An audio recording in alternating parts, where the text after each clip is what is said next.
दोस्तों स्वागत है आज के वीडियो में। मैं फिर से एक पावर सप्लाई लेकर हाजिर हुआ हूँ आपके सामने। देखते हैं इस पावर सप्लाई में क्या प्रॉब्लम है। इसमें कंडेंसर कोई चार्ज था, अभी डिस्चार्ज हुआ है। आवाज़ आया जब हम इसका हीट सिंक खोल रहे थे तो जाके वहाँ टच हुआ और ज़ोर से आवाज़ आया स्पार्क का।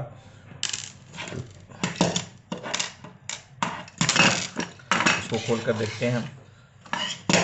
ये पावर सप्लाई है 36 और 12 वोल्ट की। इस टाइप के हम पावर सप्लाई का वीडियो पहले भी डाल चुके हैं, लेकिन शायद वो डेड नहीं था, पूरा बंद नहीं था। ये पूरी बंद है पावर सप्लाई। तो देखते हैं इसमें क्या तकलीफ है। सबसे पहले इसको हमने खोल लिया है और इसके फिल्टर पे वोल्टेज देखते हैं, क्योंकि अभी डिस्चार्ज हुआ है। आवाज़ आया है, नहीं अभी डिस्चार्ज हो चुका है।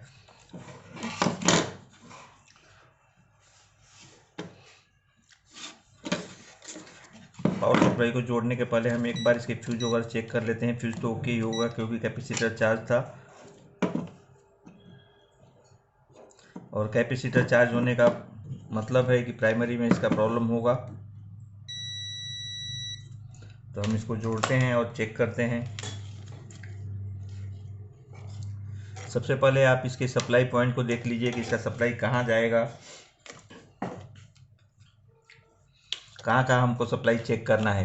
तो सबसे पहले आपको मैं बता चुका हूँ, हर एक वीडियो में बताता हूँ कि जो मेन वोल्टेज है, जो एसी से डीसी बन के आता है, वो मेन कंडेंसर पे रहता है, बड़े वाले कंडेंसर पे। इसमें बड़ा कंडेंसर देखिए ये लगा हुआ है 120 एमएफडी 450 वोल्ट है। 120 450 वोल्ट का कैपेसिटर लगा हुआ है। इस पर मेन वोल्टेज आपका आएगा 350 वोल्टेज। सेकेंड वोल्टेज आपको चेक करना रहता है। इसमें आईसी लगी है, तो आईसी को स्टार्ट करने के लिए एक सप्लाई आती है। वो सप्लाई का आप ज़रा देख लीजिए कि कहाँ कैसे आई है। तो देखिए सप्लाई आई है, यहाँ से एक 680 का रेजिस्टेंस इसके प्लस पॉइंट से लग करके यहाँ आया है, और यहाँ से फिर एक रेजिस्टेंस लग के यहाँ आया है, और यहाँ पे एक कैपेसिटर भी रहता है 22 एमएफडी लगा हुआ है इसमें।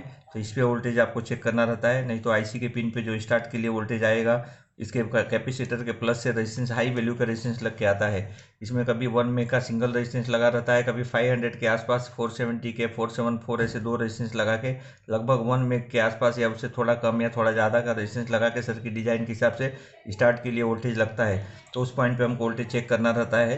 तो ये पॉइंट हमने इंश्योर कर लिया कि कौन से पॉइंट पे वोल्टेज लेना है। एक तो हम इसके फिल्टर के ऊपर कैपेसिटर के ऊपर वोल्टेज लेंगे, उसके बाद आईसी का स्टार्ट वोल्टेज के लिए जो रेजिस्टेंस लगे हैं इसके सेकंड रेजिस्टेंस के इस पिन पे हम वोल्टेज लेंगे, स्टार्ट के लिए वोल्टेज आ रहा है या नहीं आ रहा है। उसके बाद हम आगे बढ़ेंगे। तो इसको हम जोड़ते हैं सीरीज कनेक्शन से।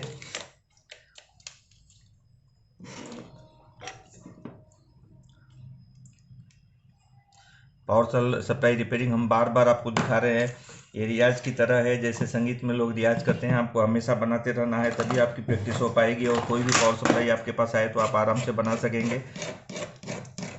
तो ये काम का काम हो जाता है और रियाज भी हो जाता है, साथ में इसका प्रैक्टिस भी हो जाता है।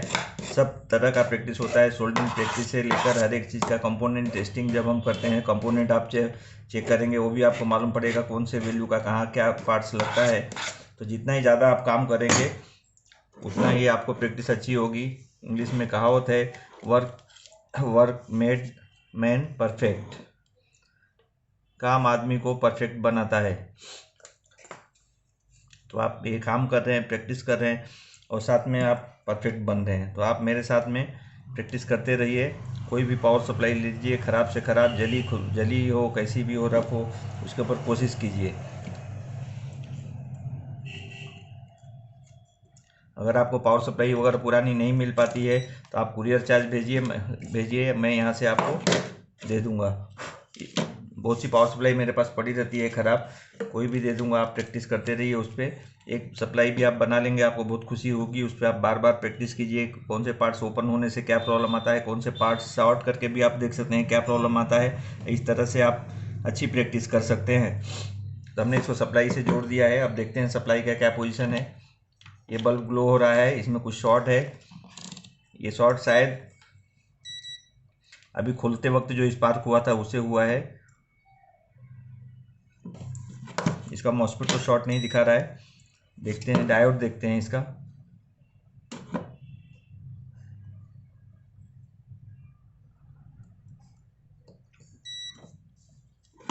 इसका डायोड भी शॉर्ट नहीं दिखा रहा है।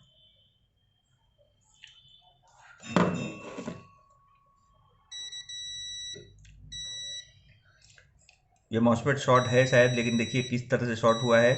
इसका गेट और सोर्स ये पिन दोनों शॉर्ट हो गई है इसकी। शायद अभी ये जो हीटसिंक, इसका हीटसिंक का खोल रहे थे हम फिटिंग, उसमें वो स्पार्क होके गई है। तो इसको निकाल देते हैं पहले मॉसफेट को। वैसे भी मॉसफेट को निकालना ही था क्योंकि ड्राइव चेक करेंगे हम सबसे पहले इसमें। बिना ड्राइव का कोई मॉसफेट नहीं डालें आप। मॉसफेट अगर ख़राब निकलता है तो मॉसफेट पहले ड्राइव चेक करें, या पावर सप्लाई आपका काम नहीं कर रही तो सबसे बेस्ट मेथड यही है कि आप मॉसफेट को निकाल के बाहर रख दीजिए और ड्राइव वोल्टेज चेक कीजिए। ड्राइव वोल्टेज परफेक्ट आने के बाद मॉसफेट डालिए और फिर सेकेंडरी की तरफ बढ़िए अगर पावर सप्लाई नहीं आ रही है तो। ये मॉसफेट हमने निकाल दिया है, इसको चेक करते हैं। क्योंकि सर्किट में तो शॉर्ट दिखा रहा था ये, लेकिन बाहर निकाल के हम देख रहे हैं कि शॉर्ट दिखा रहा है नहीं दिखा रहा है। तो मीटर का वही कंटिन्यूटी रेंज है हमारा। ये देखिए बीप का आवाज़ आ रहा है।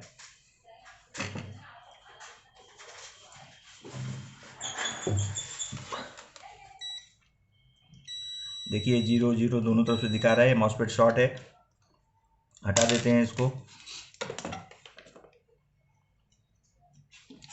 अब हम इसके ड्राइव को चेक करेंगे, ड्राइव वोल्टेज आ रहा है नहीं आ रहा है।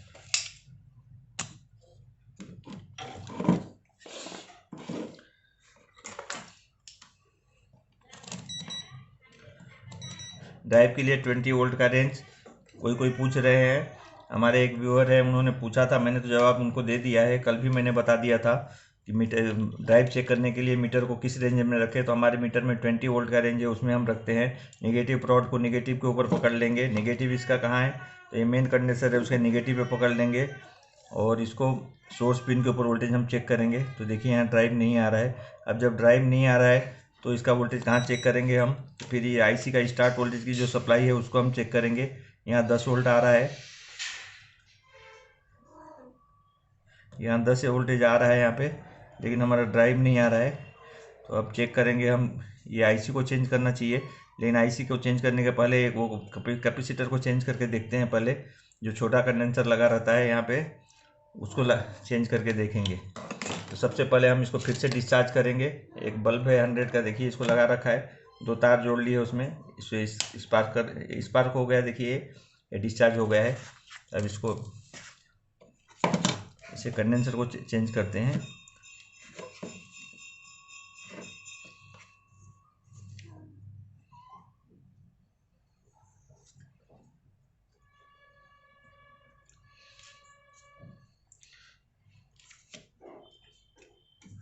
इसमें जो आईसी लगी है उसका नंबर है 2269। वो भी 2269 आईसी का 1 नंबर पिन ग्राउंड रहता है।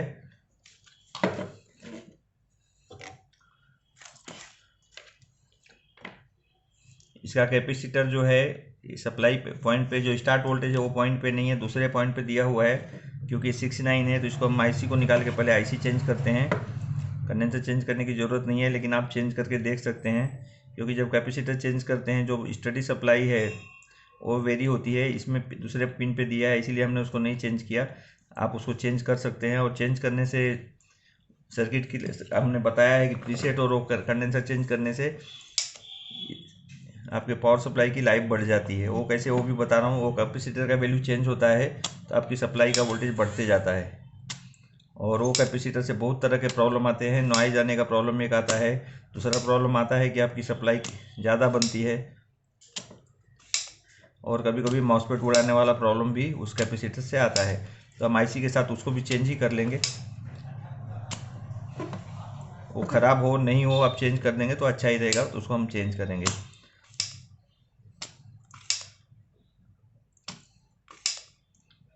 ये डबल टाइप की पीसीबी है, थोड़ा सा आईसी को निकालने में समय लगेगा।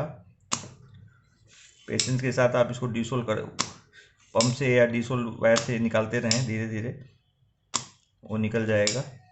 उसके बाद क्लीन करने में भी समय लगता है इसमें।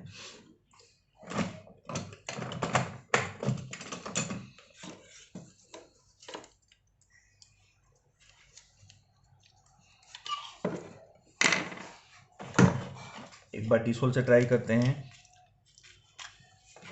ये देखिए डिसोल्व वायर है, इसको थोड़ा सा पेस्ट लगा ले तो अच्छा सक करता है वो सोल्डर वायर। और इसके ऊपर आप रखे आयरन रखिए गरम, तो ये शोल्डर खींच लेता है अच्छी तरीके से। अभी सबसे ज़्यादा इसका ही यूज़ हो रहा है, हम पंप का यूज़ करते हैं बड़े बड़े पॉइंट से।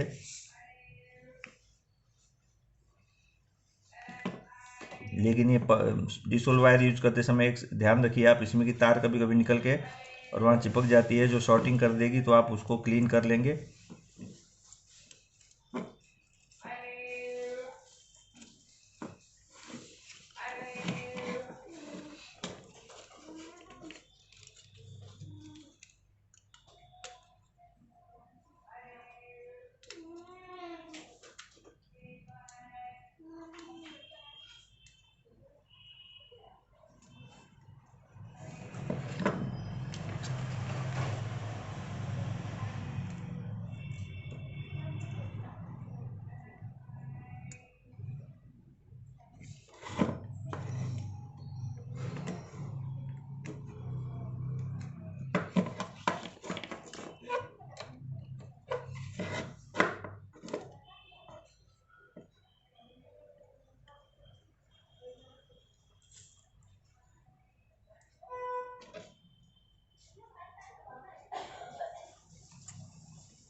ये आईसी निकालने में थोड़ा प्रॉब्लम होता है क्योंकि डबल पीसीबी है।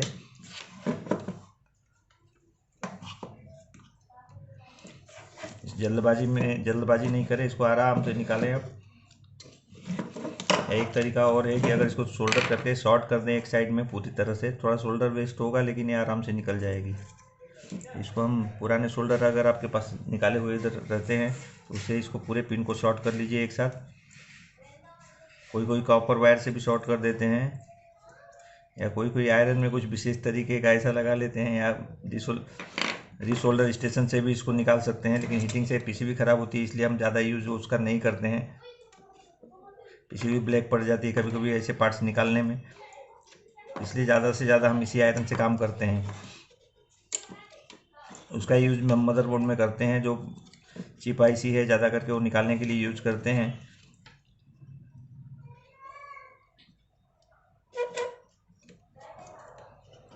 ये देखिए काफ़ी समय जा रहा है आईसी निकालने में। कुछ कुछ होते हैं कंपोनेंट्स ऐसे तकलीफ देते हैं, जैसे ब्रिज डायोड है। ये देखिए आईसी को निकाल दिया हमने एक साइड, दूसरे साइड भी निकाल ले रहे हैं।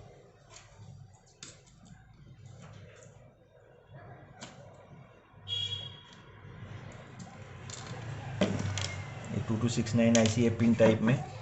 ज़्यादा करके हम एसएमडी में देखे थे, अभी पिन टाइप में हम देख रहे हैं। फिर से इसे पंप से साफ़ करते हैं, आईसी के होल्स क्लियर हो जाएं।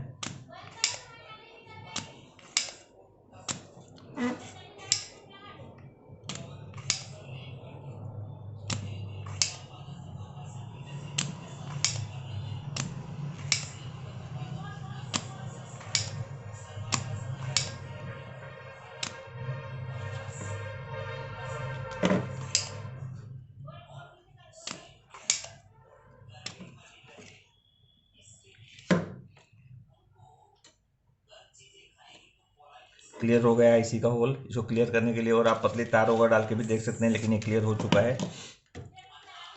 अब इसमें हम एक 2269 आईसी डालेंगे।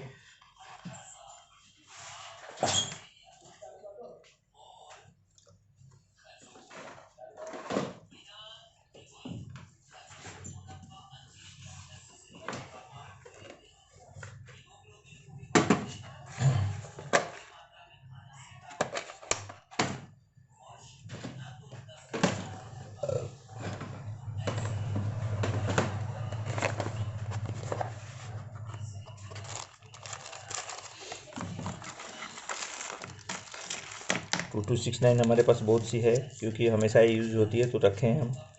पिन टाइप भी है, दोनों है। पिन टाइप में 2269 ले लेते हैं। ये अलग आईसी है, 3843 है आईसी। ये होगी 2269।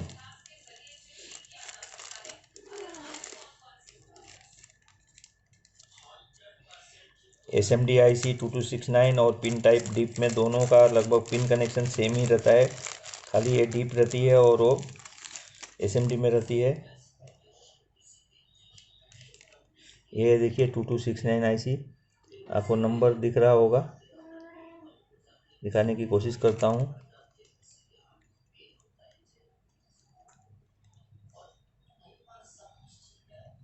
ये OB2269 AP है। ये आईसी ले लिया हमने, अब ये आईसी डाल के देखते हैं इसमें, और वो कैपेसिटर भी चेंज करना है आपको, दोनों करके हम बता रहे हैं। फिर ड्राइव चेक करके देखेंगे, ड्राइव ओके है तो आगे मॉसफेट डालेंगे।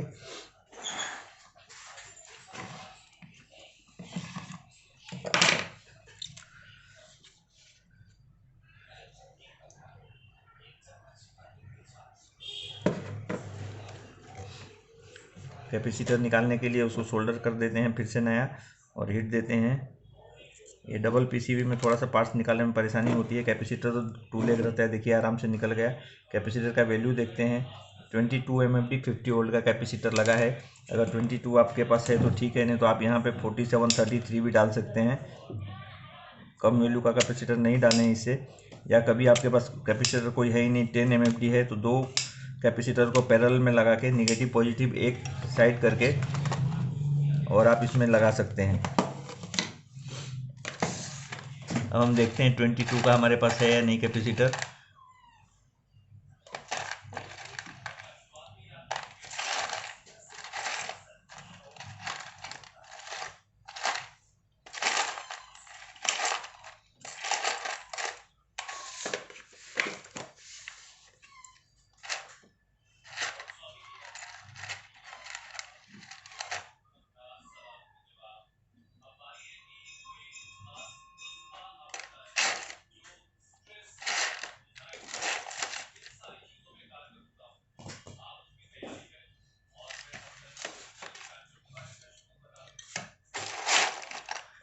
ट्वेंटी टू का कैपेसिटर नहीं मिला है मुझे, अब देख रहे हैं तो 47 डाल देंगे उसकी जगह पे। 47 बहुत से पड़े हैं मेरे पास। 47 का कैपेसिटर मिल गया है। 47 35 वोल्ट का कैपेसिटर मैं उसकी जगह पे डाल रहा हूँ। इस कैपेसिटर में निगेटिव और पॉजिटिव का ध्यान दें।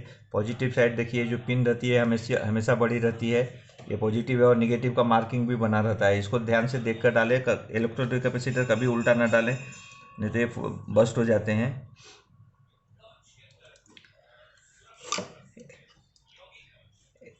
कैपेसिटर में एक यही कैपेसिटर है जिसमें पोलरिटी रहता है निगेटिव पॉजिटिव, ज़्यादा करके इस बाकी कैपेसिटर में कोई पोलरिटी नहीं रहती है नेगेटिव पॉजिटिव की, वो किसी कैसे भी डाल सकते हैं, लेकिन इलेक्ट्रोलाइटिक कैपेसिटर में पोलरिटी रहती है।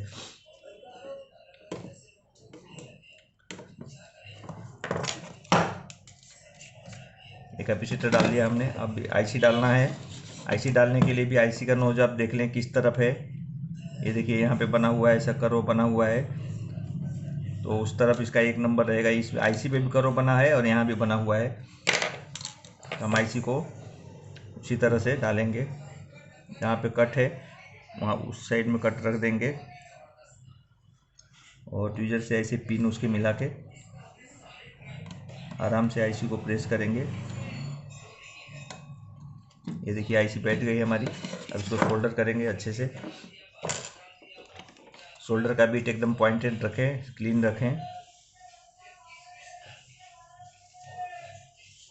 क्योंकि ज़्यादा करके पावर सप्लाई हम बना रहे हैं वो कम्बिनेशन वो है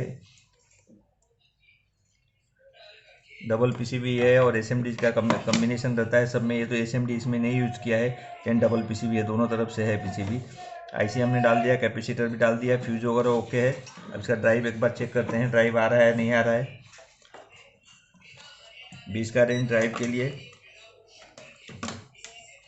सीरीज कनेक्शन में हमने इसको ऑन कर लिया।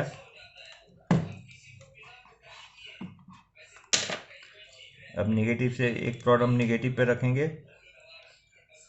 और इसके पोलरिटी पे देखते हैं वोल्टेज आ रहा है नहीं आ रहा है। ड्राइव वोल्टेज अभी भी इसका अपसेंट है, शायद नहीं आ रहा है।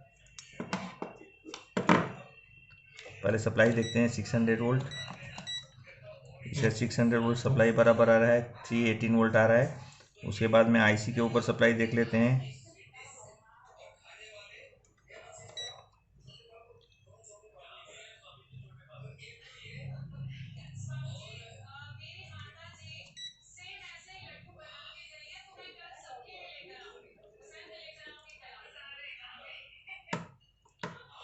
हमने नई आईसी डाली है, लेकिन ये सप्लाई जो है वो ड्रॉप हो रहा है। आईसी के पिन पे जो सप्लाई आ रहा है वो ड्रॉप हो रहा है, आ ही नहीं रहा है उसके ऊपर।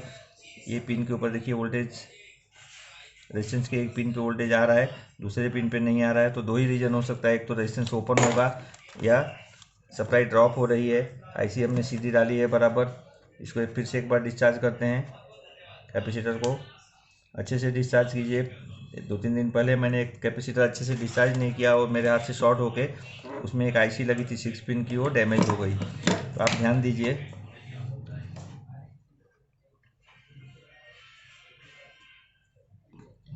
अब हम इसमें जो 680 का रेजिस्टेंस लगा है उसको एक साइड से ओपन करके चेक करते हैं। रेजिस्टेंस तो ओपन नहीं है ना।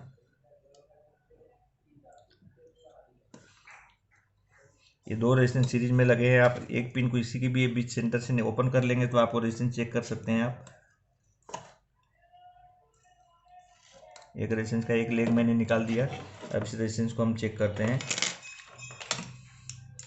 68 के रेजिस्टेंस को चेक करने के लिए 680 के है, सॉरी 680 के है, तो हमको 220 में का रेंज लेना पड़ेगा। 200 के का रेंज है, उसमें नहीं चेक हो पाएगा ये।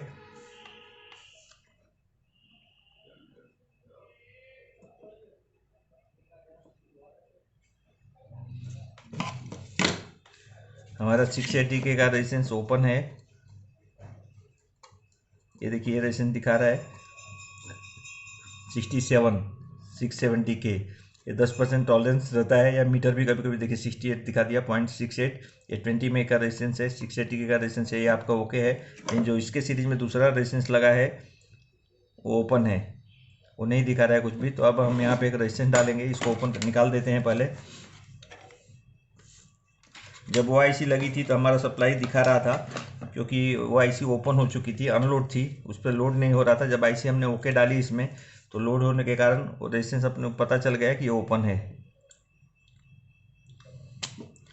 आईसी कंफर्म करने के लिए आप आईसी के सॉकेट भी डाल सकते हैं। 8 पिन के सॉकेट आते हैं, तो उसमें आप आईसी चेक कर सकते हैं कभी भी दूसरी डाल के। अगर आपको डाउट है कि पहली वाली ठीक है तो फिर से उसको डाल के देख सकते हैं।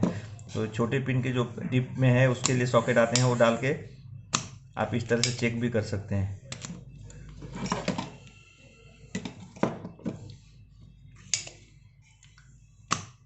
अब इस रेजिस्टेंस को हम निकालते हैं।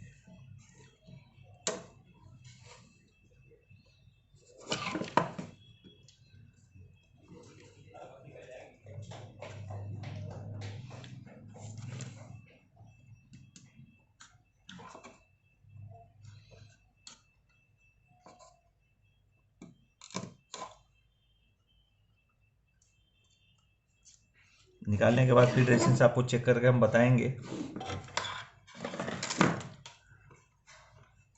20 में का रेजिस्टेंस है, ये देखिए 680 के हमारा ओपन हो गया है, ये नहीं दिखा रहा है बिल्कुल। अब एक 680 के का रेजिस्टेंस हम डाल देंगे।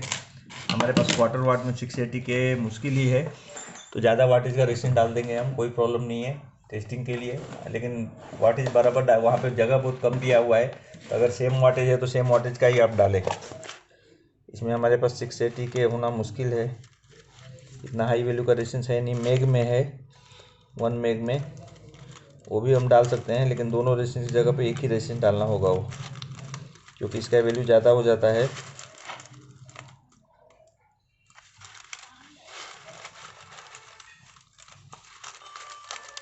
फिर भी देख लेते हैं। देखिए रेजिस्टेंस है, इसमें कलर कोड से देखना होता है।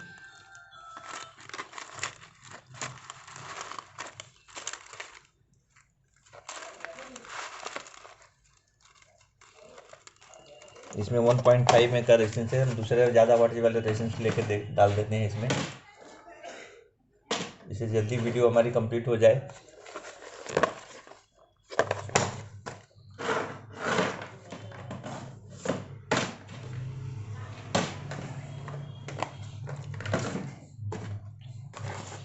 ये देखिए रेजिस्टेंस है, इसमें हमारे पास 680 के रेजिस्टेंस है, लेकिन बड़े साइज में है, 1 वाट है 2 वाट है। ये देखिए ये रेजिस्टेंस है, वैल्यू सेम है बिल्कुल।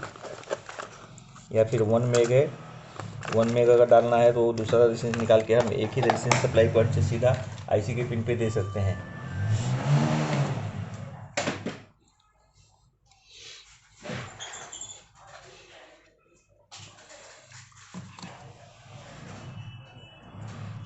देखते हैं आईसी के होल में रेजिस्टेंस बहुत मोटा पड़ रहा है, जा नहीं पा रहा है उसमें, कोशिश करते हैं, नहीं तो आपको टेस्टिंग के लिए हम लगा के खाली पीछे बता देंगे। क्लियर कर लेते हैं यहाँ से आईसी के होल को, रेजिस्टेंस के होल को। एक साइड तो हाँ हो गया। अभी रेजिस्टेंस हम डाल देंगे इसकी जगह पे। यहाँ पे रेजिस्टेंस एक्चुअली ज़्यादा वाटेज का ही होना चाहिए, क्योंकि रेजिस्टेंस हाई वैल्यू के कारण और सप्लाई 300 से 12 वोल्ट करने में इसका वाटेज है ना वो ज़्यादा होना चाहिए। कम वाटेज के कारण ये ओपन होते हैं हमेशा, ये कॉमन फॉल्ट है। जिसमें किसी भी सर्किट में इस तरह के रेजिस्टेंस लगा के जो सप्लाई लेते हैं, एसएमडी में फेलियरिटी कम है, इसमें फेलियरिटी ज़्यादा हो जाती है और ये रेजिस्टेंस ओपन होने के चांसेस बहुत ज़्यादा रहते हैं। जब कैपेसिटर चार्ज रहता है तो आपको ज़्यादा से ज़्यादा रेजिस्टेंस ओपन मिलेंगे। लेकिन इसकी आईसी ख़राब थी, क्योंकि ये सप्लाई लोड नहीं हो रही थी बिल्कुल, इसलिए वोल्टेज दिखा रहा था वहाँ पे। अब देखते हैं, ड्राइव वोल्टेज आना चाहिए, संभावना है काफ़ी। फिर भी अगर और कोई फॉल्ट होगा तो हम निकालेंगे उसमें से, लेकिन सबसे पहले हम इसको फिर से ऑन करके देखते हैं। ये देखिए हमने इसको चालू कर दिया, इसके नेगेटिव पे पकड़ लिया ये, और ये वोल्टेज देखते हैं अब कितना आ रहा है। ड्राइव वोल्टेज अभी भी नहीं आ रहा है। सप्लाई वोल्टेज देखते हैं, सप्लाई वोल्टेज यहाँ पे आ गया है। और रेजिस्टेंस जो हमने ओपन किया था उसको लगाया नहीं है, इसलिए सप्लाई आईसी पे नहीं आ रहा है, इसलिए ड्राइव नहीं आ रहा है।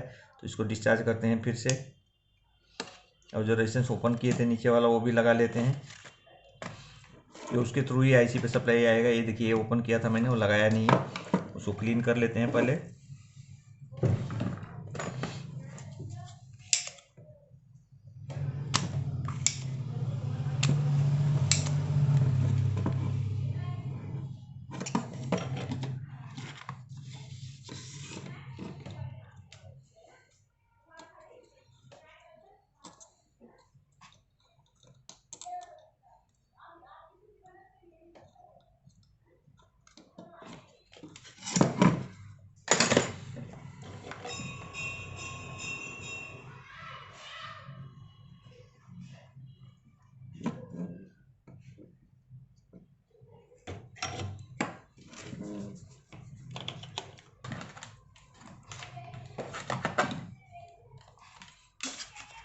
फिर से 20 वोल्ट का रेंज हम ले लेते हैं और ड्राइव वोल्टेज चेक करते हैं। कैपेसिटर के नेगेटिव पॉइंट पे नेगेटिव प्रॉड, पॉजिटिव प्रॉड सोर्स पिन पे।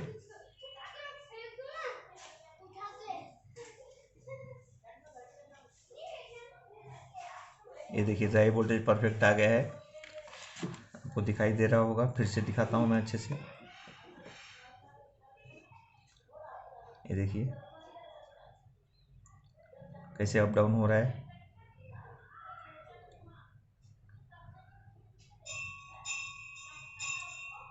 मीटर पे ध्यान दीजिए, ये देखिए 241 तक इसका ड्राइव जा रहा है 0 से, और ऐसे ही ब्लिंक होते रहता है। सबका स्विचिंग अलग अलग रहता है आईसी के हिसाब से, सर्किट के हिसाब से, लेकिन ये ड्राइव वोल्टेज आना ही चाहिए।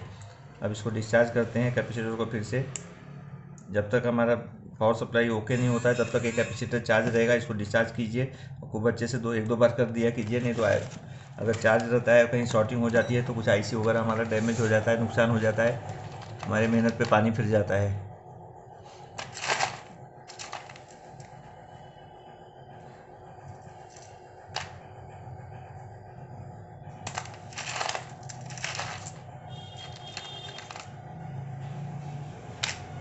इसमें अब हम मॉसफेट डालेंगे।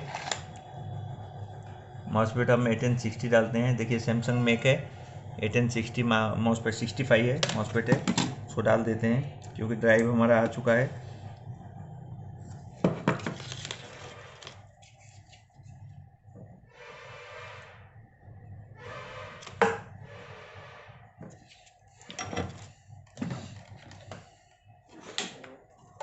एलेक्स को कटर से कट कर लिया हमने। अब देखते हैं सप्लाई का क्या पोजीशन है हमारे। ये देखिए सप्लाई आप ऑन हो चुकी है, एलईडी ग्लो हो रही है। अब इसका वोल्टेज मेजर करेंगे, वोल्टेज कितना आ रहा है। इसमें कनेक्टर छोटे लगे हुए हैं सप्लाई के लिए, दोनों कनेक्टर फैन के कनेक्टर के जैसे ही है। ये देखिए 37 वोल्ट यहाँ पे आ रहा है, इसको हम कम करेंगे।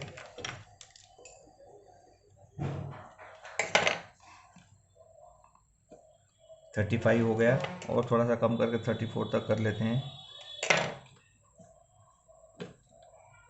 ये देखिए 34 वोल्ट हो गया, और फैन का वोल्टेज ये 12 रहता है। ये देखिए 10 वोल्टेज कम करने से फैन का वोल्टेज भी कम हुआ है। ये 10 वोल्ट दिखा रहा है, फैन चल जाएगा, 12 की जगह पे 10 चल जाएगा, कोई प्रॉब्लम नहीं। तो इस तरह से ये पावर सप्लाई हमारी ओके हो गई। तो आपको भी ऐसे प्रॉब्लम्स आए तो आप इस तरह से पावर सप्लाई बना सकते हैं। मेरे चैनल को सब्सक्राइब कीजिए, पसंद आए तो लाइक कीजिए, शेयर कीजिए। सब्सक्राइबर बहुत कम हो रहे हैं, व्यू तो बहुत आ रहे हैं, सब लोग देखते हैं, लेकिन सब्सक्राइब करने में बहुत कंजूसी कर रहे हैं। तो आप खुले दिल से सब्सक्राइब कीजिए और रोज़ वीडियो देखिए। हम आपके लिए नए नए वीडियो बना के डालेंगे, जिससे आप ये काम सीख सकें मेरे साथ में। धन्यवाद।